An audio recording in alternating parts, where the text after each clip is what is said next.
from coast to coast and worldwide on the internet.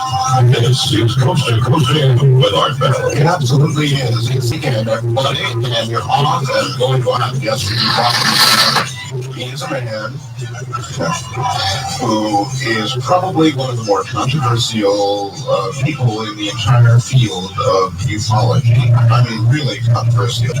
Bob Lazar is president of United Nuclear. They specialize in research and development of cutting-edge technologies, design and manufacture of radiation detection equipment for the nuclear weapons industry and the retail of scientific equipment and supplies. He was formerly senior staff physicist for the U.S. Department of Naval Intelligence at the Nevada test site, that area near me, and a nuclear physicist at Los Alamos National Labs, where he was involved in advanced nuclear weapon design and development. And in the middle of all that, he's seen things that very few leading Americans have ever seen. He's actually seen the ships. He's actually seen the saucers.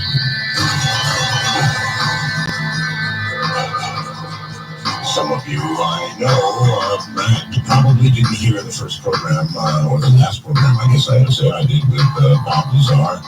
He is a fascinating guy. We got to see real McCoy at area S4 here. We're seeing from this area 51. I guess it was a few weeks ago now. I interviewed our mutual friend John Lear. Oh, what an interview that was, Bob. It was really some awful program. Well, thanks, Art. Gee, Bob, you know what? I'm going to start at the end. Why do you hate talking about UFOs? Well, there's a few reasons. First of all, it's gotten pretty old. It's been, over a decade. And second of all, I'm glad I was involved in the project for a short time, but, once you leave that and try and enter normal life, especially if you're peddling your services in research and development in the scientific field, it becomes really tough for people to take you seriously when you're known as the UFO guy. So it's just hard to kind of divorce all that stuff. That's kind of the same problem that John Lear had, when he was working for the airlines. Finally got to the point where he had to say no more, and for years, of course, he didn't talk at all. Right. I know he had a lot of problems with that, and I don't know. That's something people just don't take into account. Got fired because of it from one airline. Yeah, that's right. That's what I heard. How do you now remember that special year with John, or maybe it was more than a year, but some period of time you spent with John and you went through all of that? How do you now remember that? Do you remember it fondly? Do you remember it as something you wish you hadn't done, or what? Oh no, those are fond memories. It was fun and exciting back then. Before all the problems started and all the assholes from the feds and whatnot. But back in the early days, before all this became popular, and Area 51 was on the tip of everybody's tongue. We were sneaking around out there when there were minimal security and whatnot, and I had the test flight schedule at that time, so we knew exactly what was going to happen and what was going on. Well, you know what I'd like to know? Why did you, you at that time had a pretty damn good, secure job at an extremely secret place. What made you decide to grab John by the collar and say, hey, buddy, I can show you? How do you make that choice? I have to place myself back in that time. Well, that's kind of a loaded question, because there was a lot of stuff going on at that time. And, kind of make a long story short, at the time they were just calling me out, usually at night, on specific days to go out there when I initially started working down at the test site. Right. And, this was causing problems with my wife at the time, because I was keeping everything confidential, even from her. Sure. And, here 11 or 12 o'clock at night, I disappear. And this happens time and time again. And where are you going, honey? I'm sorry, I can't talk. Right.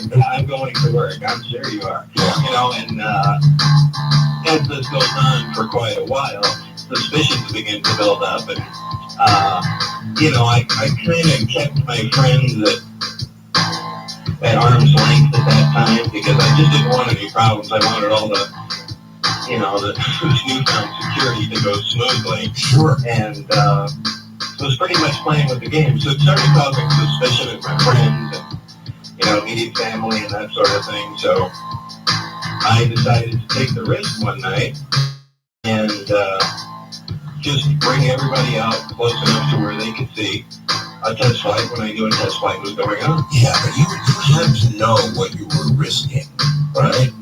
Oh, I did. And, I can't really say what the actual motivation was back then. Specifically what made me snap on that day.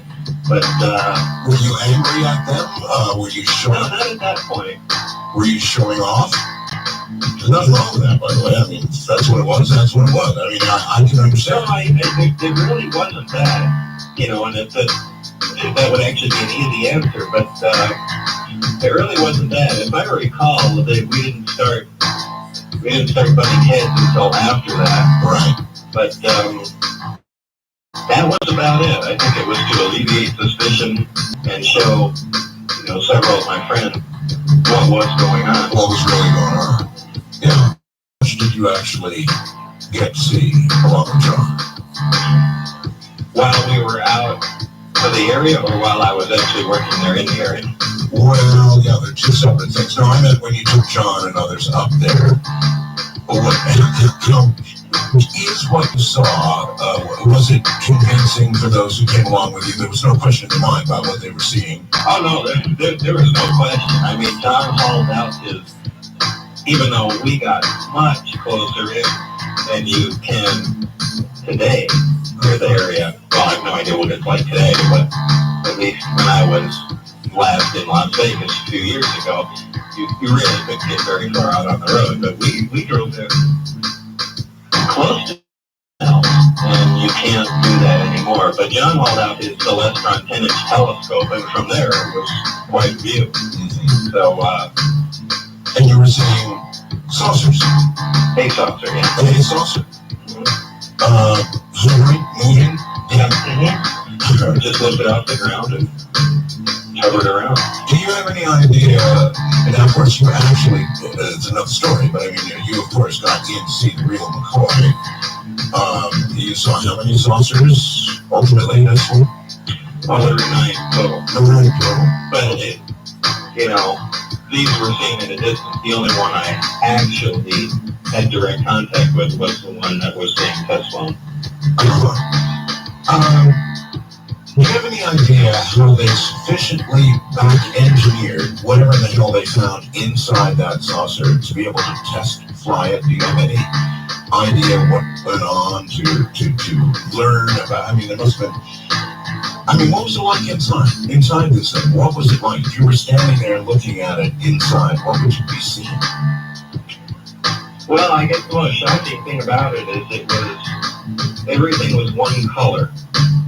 There was no aesthetics at all. Everything was a light gray, and it was as if, and I've said this before, it was as if the entire device was carved out of wax, heated for a bit and cooled off. There were no right angles. Everything was rounded and smooth, both inside and out. There were no seams or anything like that. Like it got one from a mold or something? Right, like a giant injection mold of some sort. But, so that's it. Yeah, that was probably the most obvious thing you'd notice when you walk in there. It just didn't look conventional at all. Any idea, again, I mean, from that, could you see, how did they navigate this thing? Were there buttons? Were there joysticks? What sort of? I have no idea. No idea. And so you would have no idea then how they back-engineered. It would have to be a pretty dangerous thing to take a craft that you just had and trying to figure out how to fly the damn thing.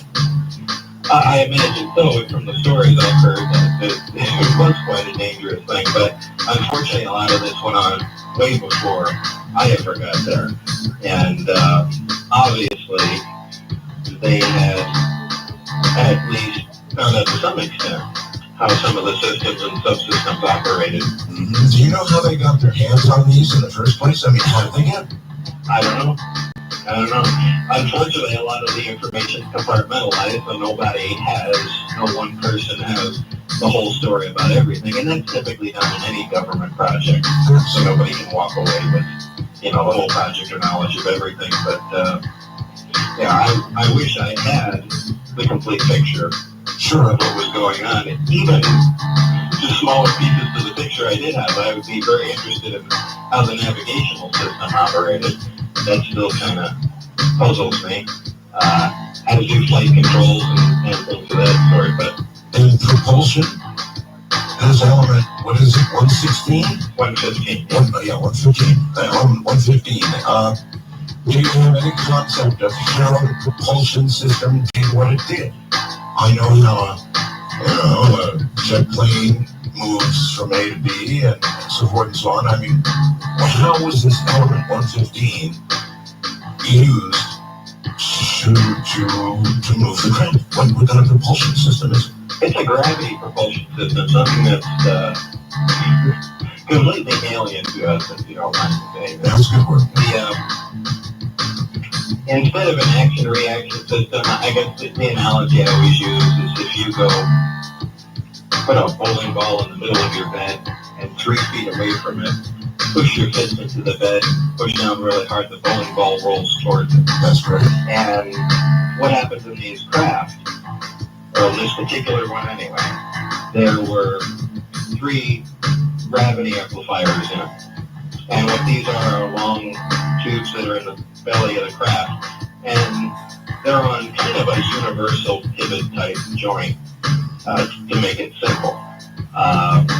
It's actually something more complicated than that, but what they can do is swing 2 of the emitters up at one time, focus on a point in front of the craft, and cause a local distortion, and essentially the craft moves forward towards it, just like the bowling ball would. So it's falling into a path it's making for itself. Right, it's kind of constantly rolling downhill, so to speak. Yeah. Which is the opposite of how our vehicles travel. We always accelerate air, throw exhaust out the back, do something to propel something forward.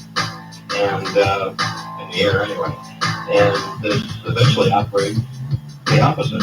Now, is it dependent on a local field of gravity? In other words, obviously these ships are designed to fly through interstellar space, and I wonder if they're using gravity in that manner, then how does local gravity, I wonder, affect them? In other words, the Earth has gravity, and when they're within our field, is it any different than when they're in interstellar space in terms of the way it operates?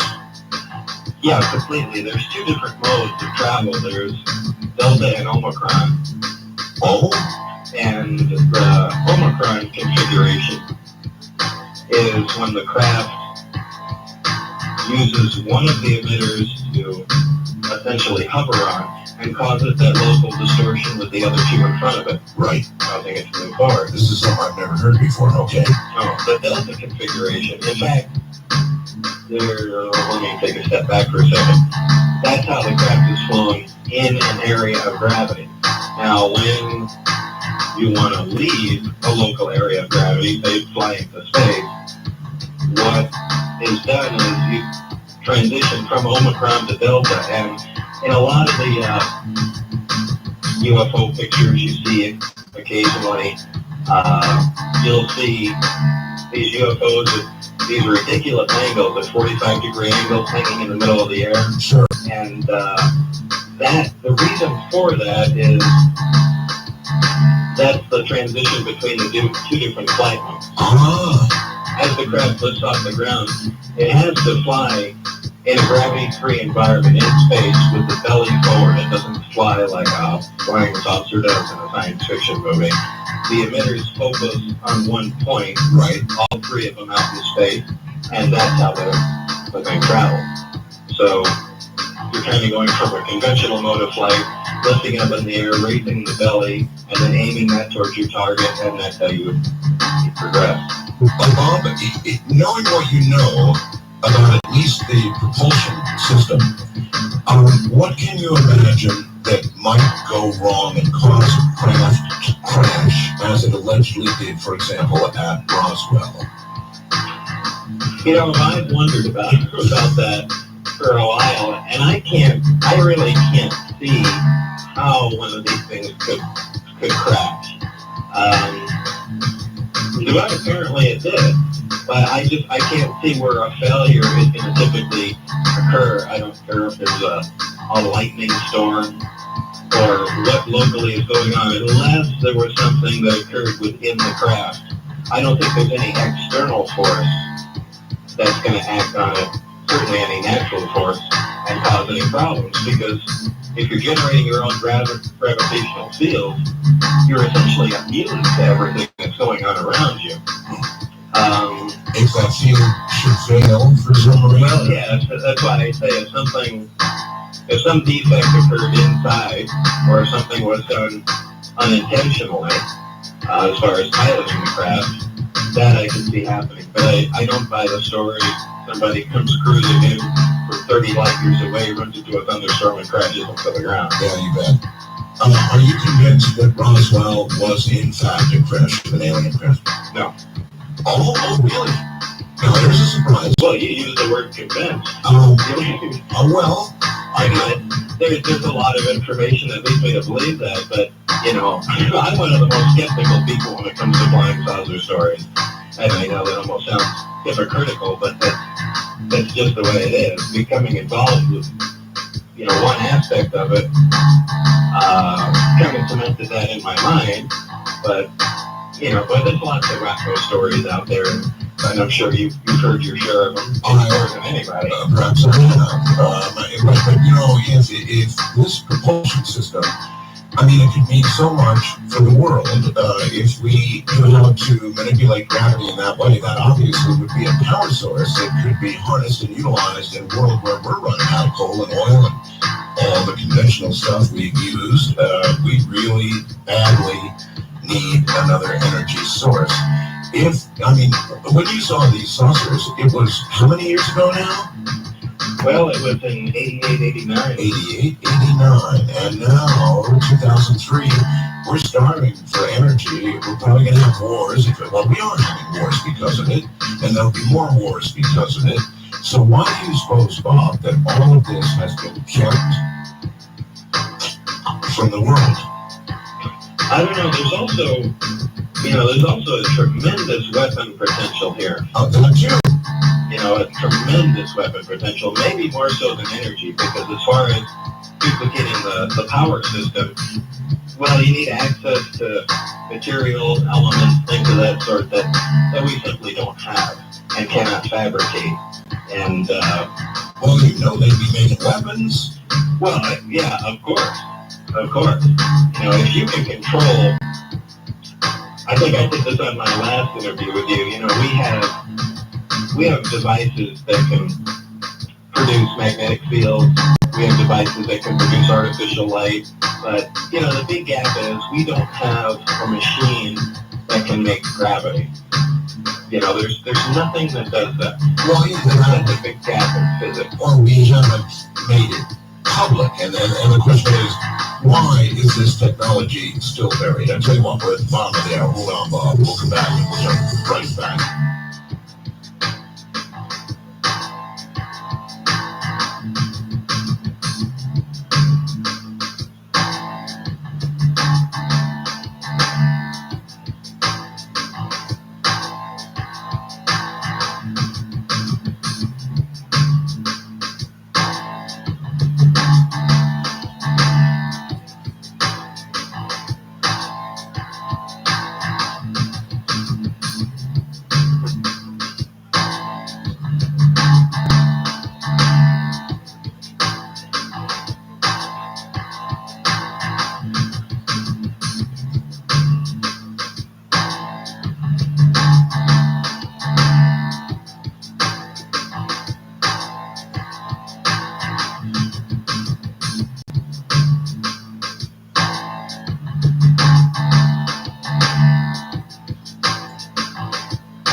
get you. I mean, do you believe, for example, that they have in fact developed weapons using this technology and that we have it now in our arsenal? My own personal belief, absolutely. Absolutely, huh? Absolutely, because I saw evidence of that even when I worked there. Part of the briefing contained a couple hints about using gravity as a lens, or one of the gravity emitters as a lens to focus energy weapons. So, which, to take a step back, into particle beams and other energy type weapons of that sort disperse quickly in the atmosphere, and it's kind of hard to keep a focused, intense beam on your target. But if you can manipulate gravity, you can really change the dynamics of that. So, what would such a weapon do? well, that's what we're using the technology there essentially to focus something that's conventional. But if you could maintain the energy density, maintain, essentially a tight focused spot Right. of any high intensity energy, you could burn, penetrate, destroy different targets. But also, it's also a great defensive thing because once you start talking about manipulating gravity, and you can create a gravitational field in any plane you wish, things that become possible are what we consider science fiction. Now, the popular shields in Star Trek become possible now. Well, how about a not quite so as fictional suggestions made by Ronald Reagan about Star Wars? Right. You gotta wonder if some of what that man said at that time came from some knowledge he might have had about what was possible. It could certainly have that. I've heard several people talk about Reagan in that way. And I know he made several of those Yes, he did. speeches with making reference to aliens invading the Earth. That's right. Whatnot. But yeah, that's very possible.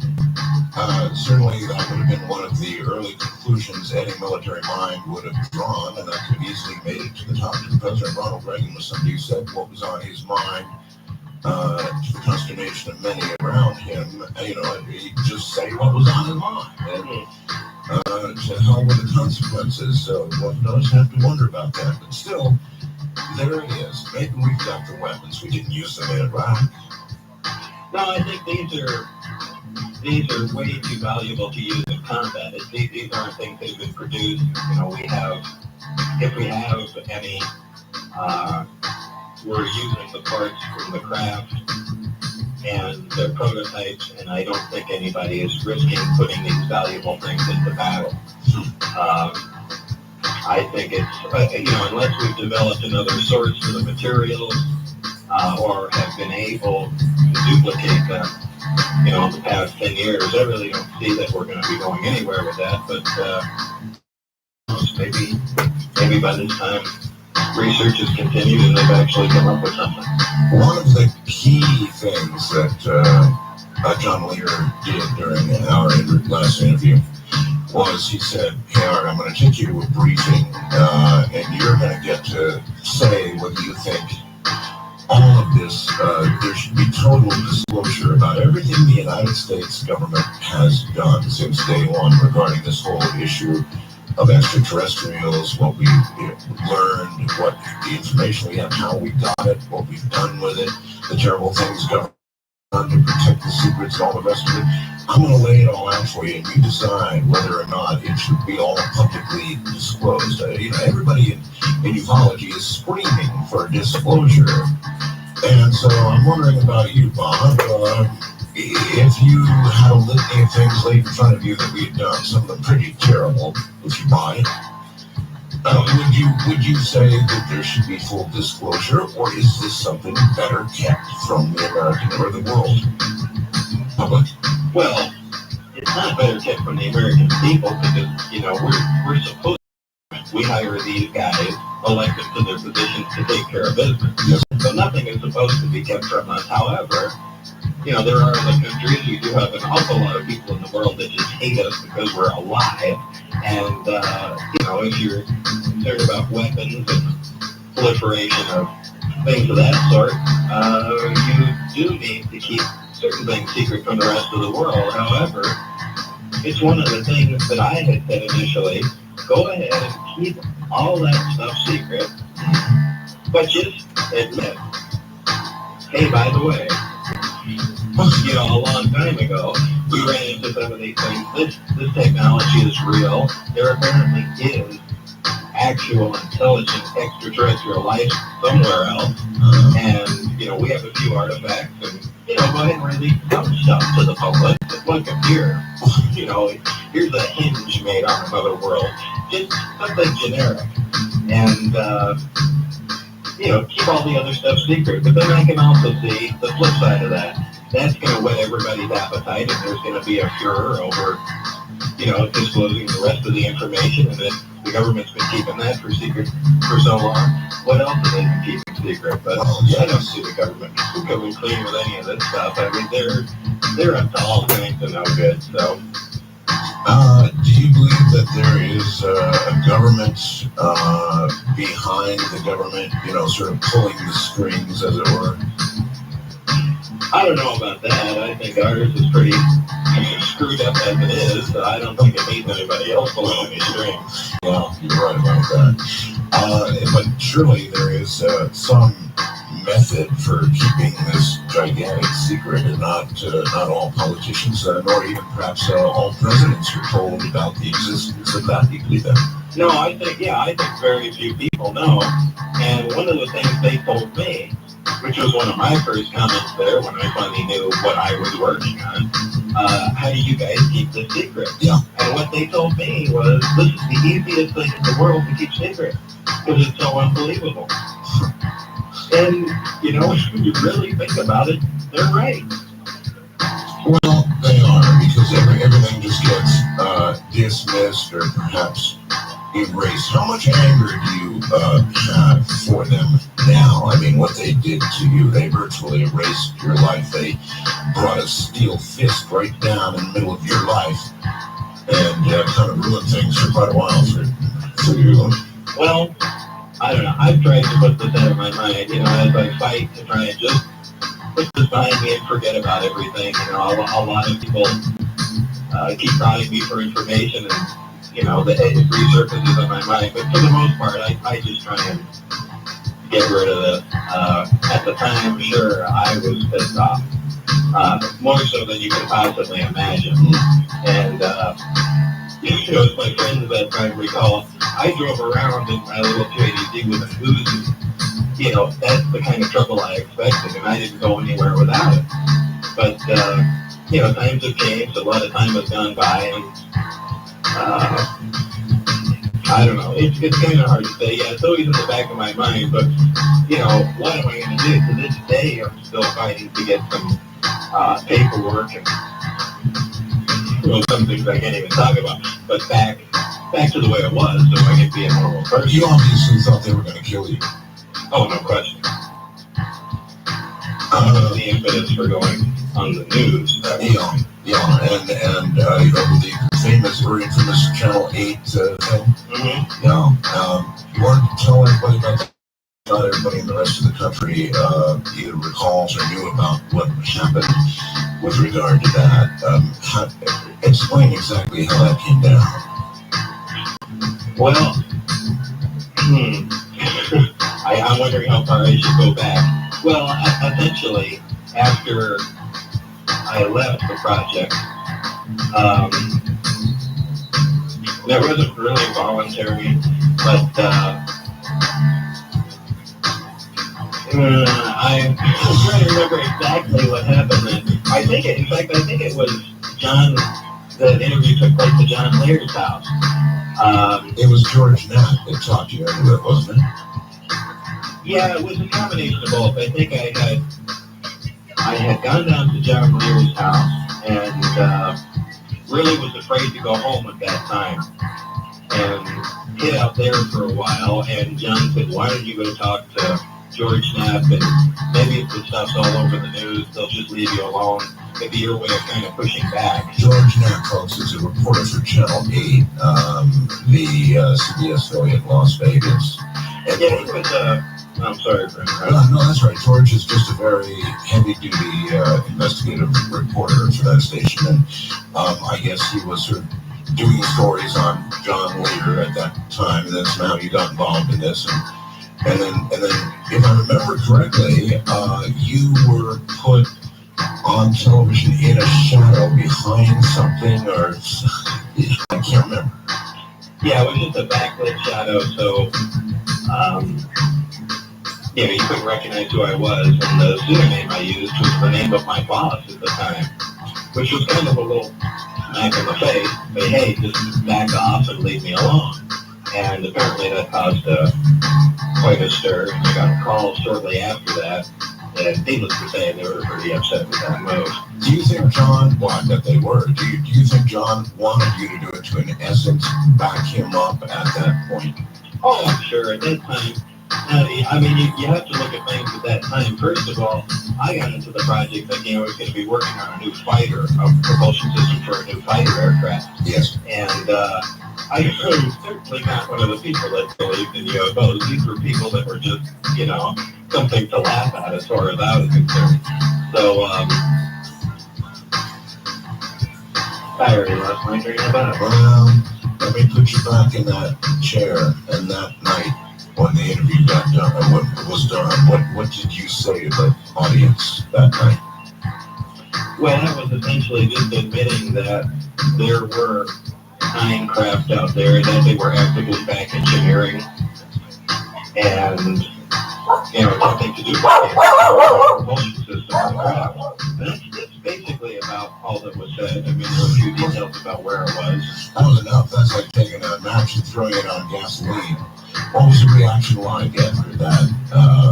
So it was pretty widespread. Yeah, It went all over the place. I had seen news because they interrupted it, but it was in the middle of the 5 o'clock news. Oh, yeah. The live broadcast, and I had seen that exact broadcast repeated on Japanese television and in Germany. So it made the world fast. What was the nickname you used For that interview? Dennis. Dennis, yeah, that's what it's called, Dennis. It's a long time ago now. I must have taken great big ones to sit in that chair and say that I'm selfish and stuff. Yeah, Dennis Mariani was my supervisor at that time. I see. Okay, so after that story broke, you and John probably just sat back and watched the world explode around you. Well, kind of. Yeah, I mean, at that time, John and Lee, they're saying that they were flying saucers at the test site and all kinds of stuff that I thought was pretty silly. But as it turned out, he was right. I don't know what information source he had at that time, but he had been telling you and saying that. So I guess maybe that's the reason that you went to John as dragging him along, saying, "Hey, I had something to show you." Maybe you just sort of felt as though you owed it to him in some way, huh?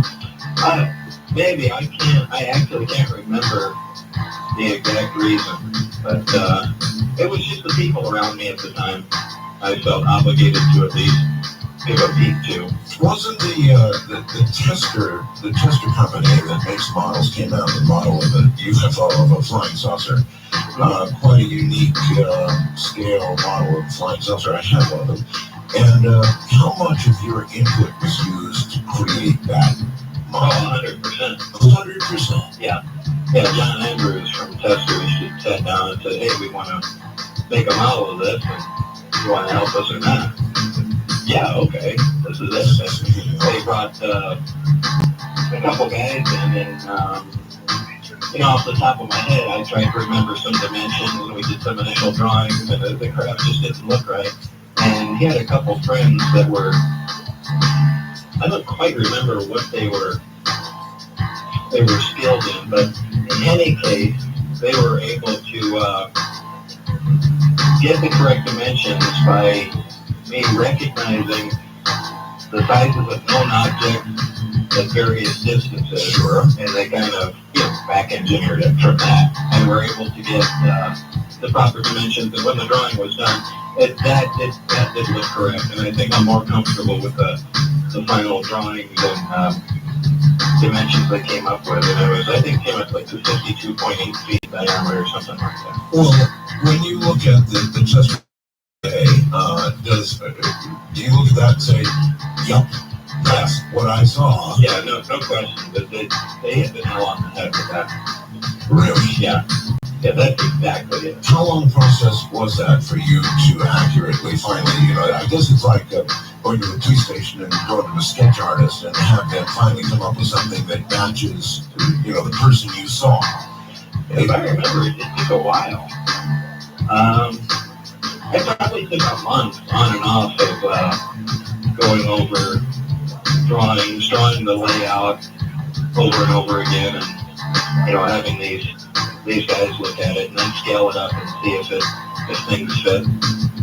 But it did take quite a while. All right. Am I right or wrong? Do you own a missile silo in Roswell, New Mexico? Yeah, John Peratt and I have a project going down there, and it's a decommissioned nuclear missile silo just outside of Roswell. And it's not like I wanted a place outside of Roswell. It just happened to be where I was. But how does it go about getting a missile silo in the first place? I mean, who do you approach?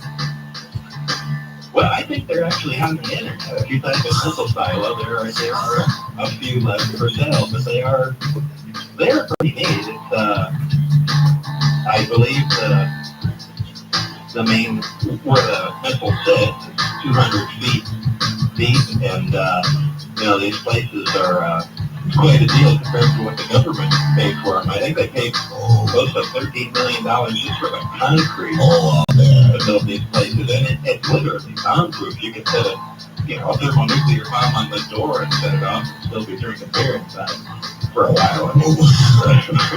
Why did you want the silo? Oh, it was cool. Just because it's cool? Well, we also have some other plans for it, but that you can or can't talk about. Nah, really not. You can't talk about it. I see. So this is a full decommissioned nuclear missile silo. Yeah. In Roswell. Yeah. Just not something that the average person would have or want, and I wish I knew what you were going to do with it, but you can't talk about that at all, huh? Well, not really. I could tell you some of the things we're not doing with it. We had not launching missiles. Unfortunately, I couldn't find a reload kit for the place, but I would certainly apologize. I see. All right, hold that thought. We'll be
you don't invest all kinds of money just for the hell of it.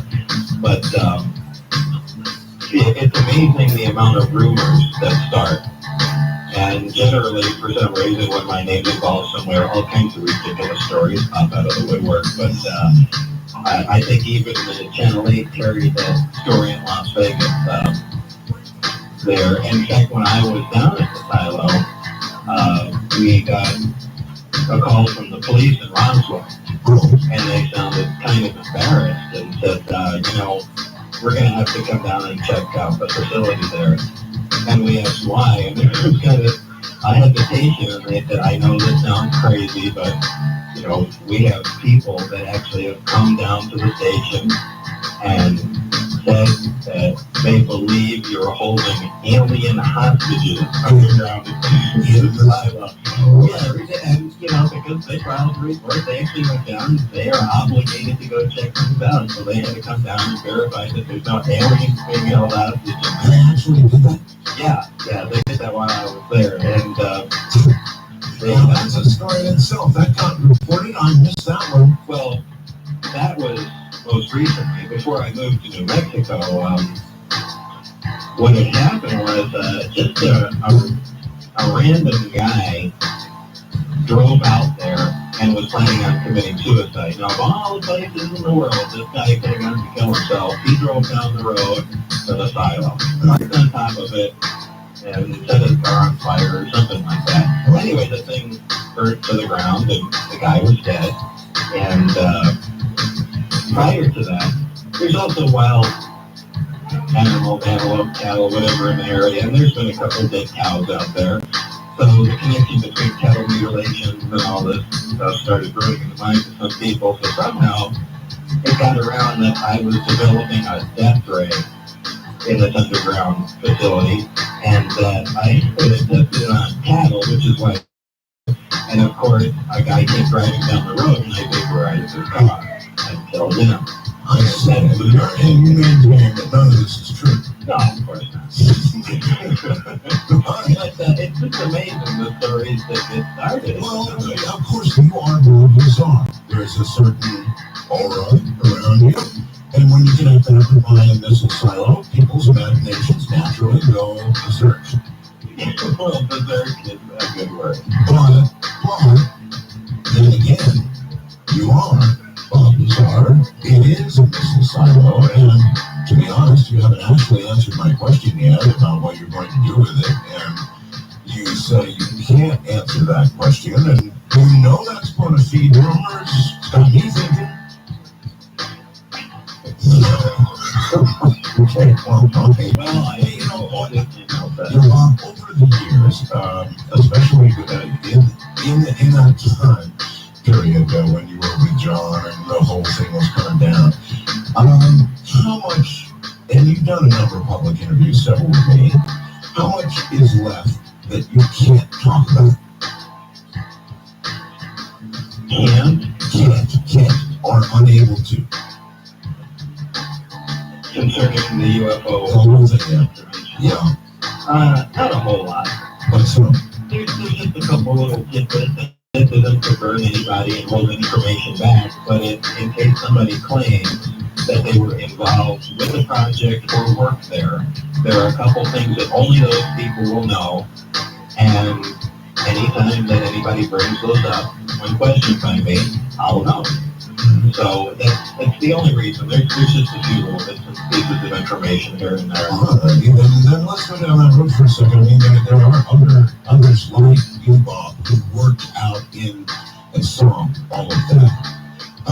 Obviously, there had to be quite a number over the years of people who became aware of that knowledge. Why are there not a lot more Bob Lazars out there?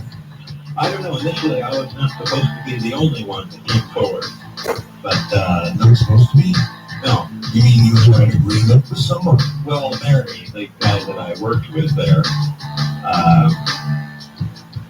was supposed to additionally come forward, but that apparently never happened, so I was left out there in the dark. Twisting and breathing. So, I don't know what happened. So this Barry had promised you he would step forward. Well, Kind of, and I wonder if it's wise really to comment too much on that. I don't know what Barry's situation is now, but we had talked about things. But if somebody were to come forward and claim they had seen what you saw, they also know it to be true because they worked there. You would have a couple of questions you could have asked them that would verify the authenticity. Oh, sure. Instantaneously. Instantaneous. All right. Now, why did you move? I mean, you've been a very long time desert rat out here in the Los Angeles area nearby me, and of course, the infamous Area 51 S4 and all the rest. I mean, you lived here so long. Why did you move?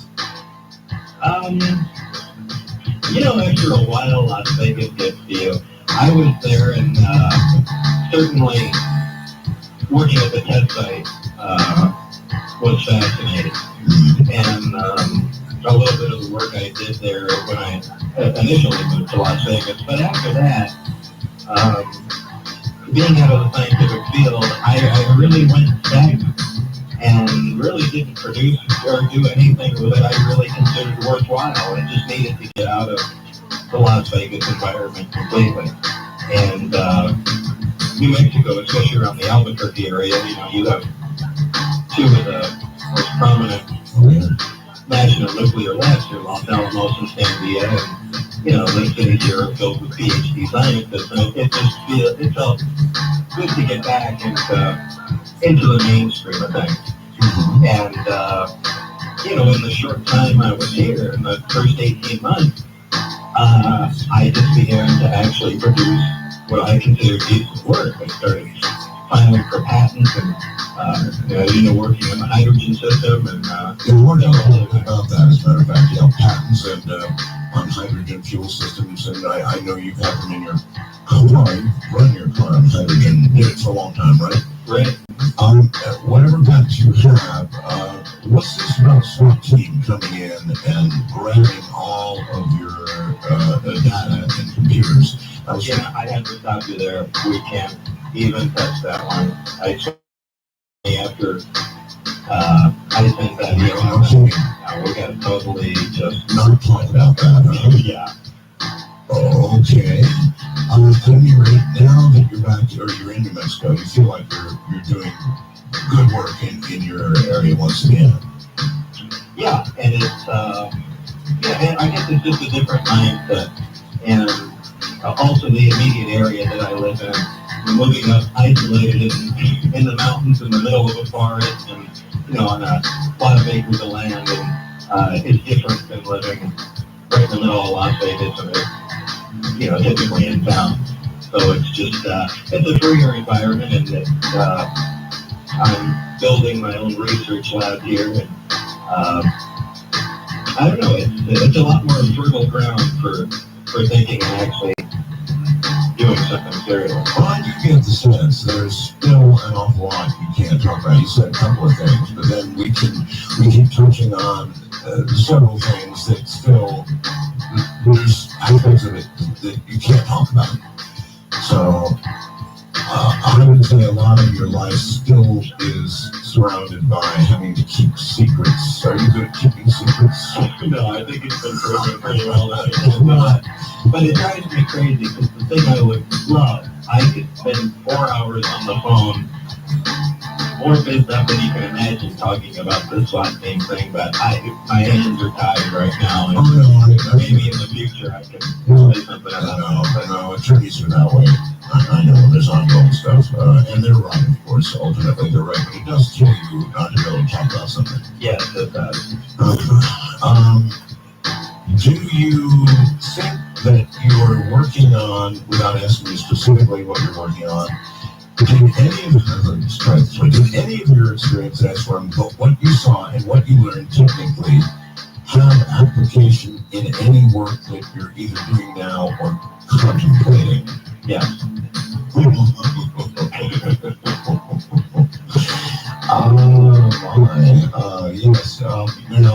I'm obligated to ask you about your project, what you envision, what you're doing, even in general terms. Can you tell me a little bit about what you're working on?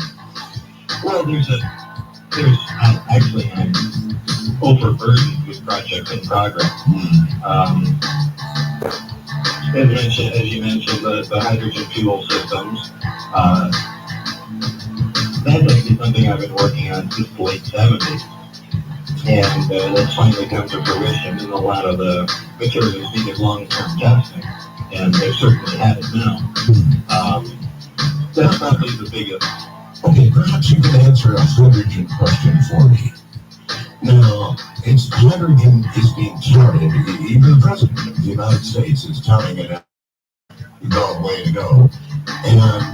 But there are others, Bob, who say, look, and this is a way off foolishness because, to create hydrogen in amounts that would be good for the public to use, selling to the energy cells, fuel cells, would require manufacturing, pollution, the use of energy. In other words, all you're really doing is finding a new storage facility and way to store energy that still has to be produced, frankly, in the old-fashioned way. No, not really. Well, then, lay it on me. Now, really how? Well, first of all, there's two trains of thought here. The automotive industry, the president and his advisors are all going down the fuel cell path. And for those who don't know, a fuel cell is a device that takes gaseous hydrogen and oxygen, combines them, and makes electricity. And little fuel cell water dribbles out of it, gives them the hydrogen and oxygen combined. And so the only byproduct is water. Right. And so you can use these in cars or to power homes or whatever, right? Right. Well, you can use these things in their car in the future as fuel cells and an electric motor, and that's how the car is powered. Now, that's very efficient, around 35% efficient overall. And that is pretty neat. However, all the technology's not there. The vehicles will be fantastically expensive, don't really exist right now in production. And what about the billion cars that are on the road now? What, is everybody going to dish out $175,000 for a new car? And on top of that, they want to just replace gasoline pumps with hydrogen pumps and sell you the fuel again.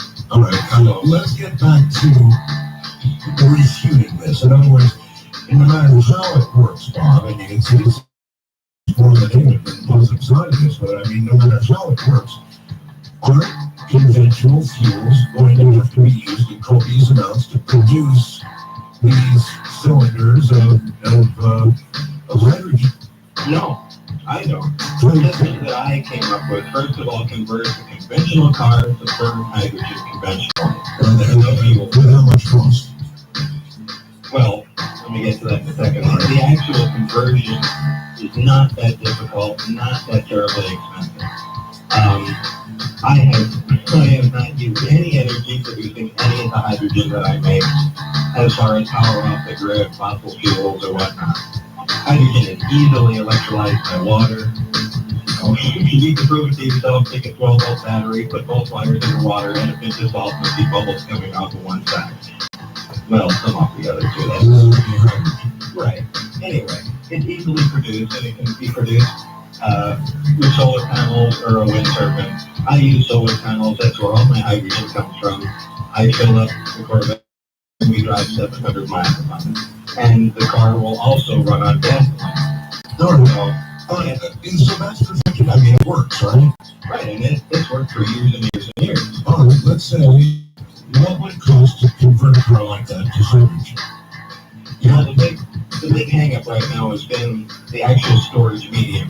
You don't want to store hydrogen as just a compressed gas because it's dangerous, it's flammable, and on top of that, you need thousands of times more space to hold the hydrogen than you would an equivalent amount of gasoline. Okay. So it just doesn't work.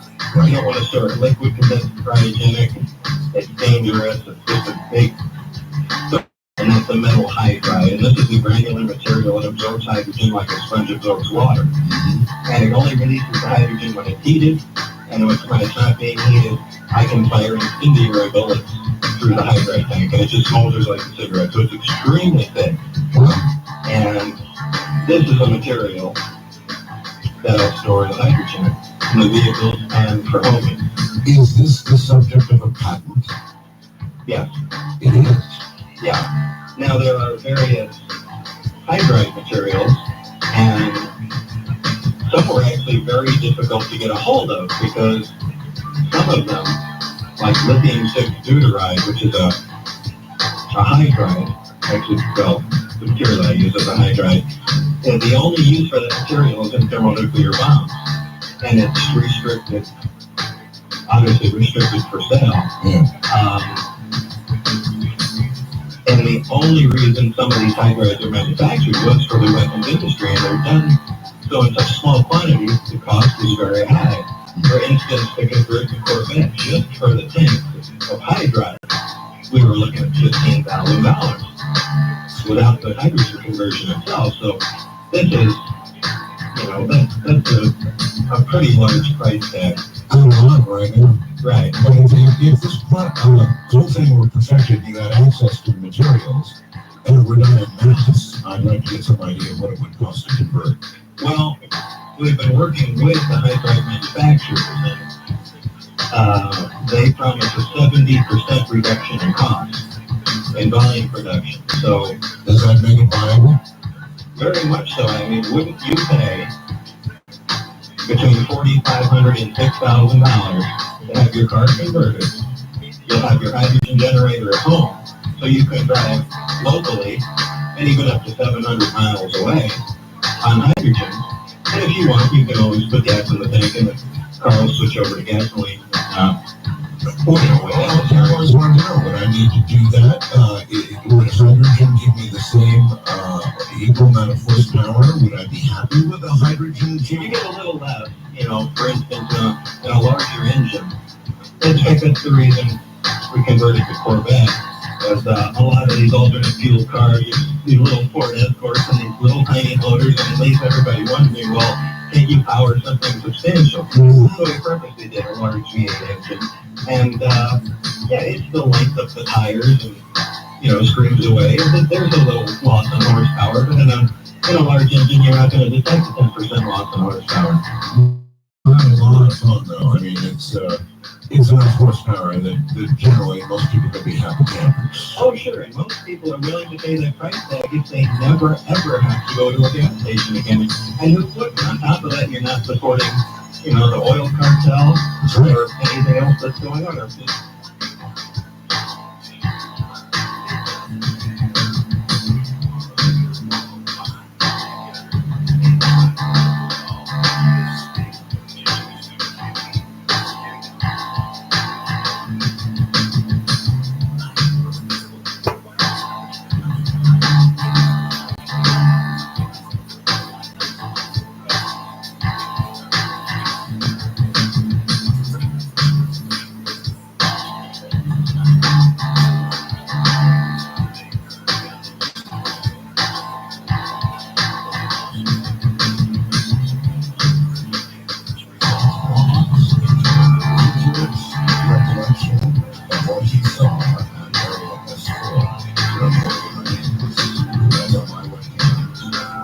Inside of the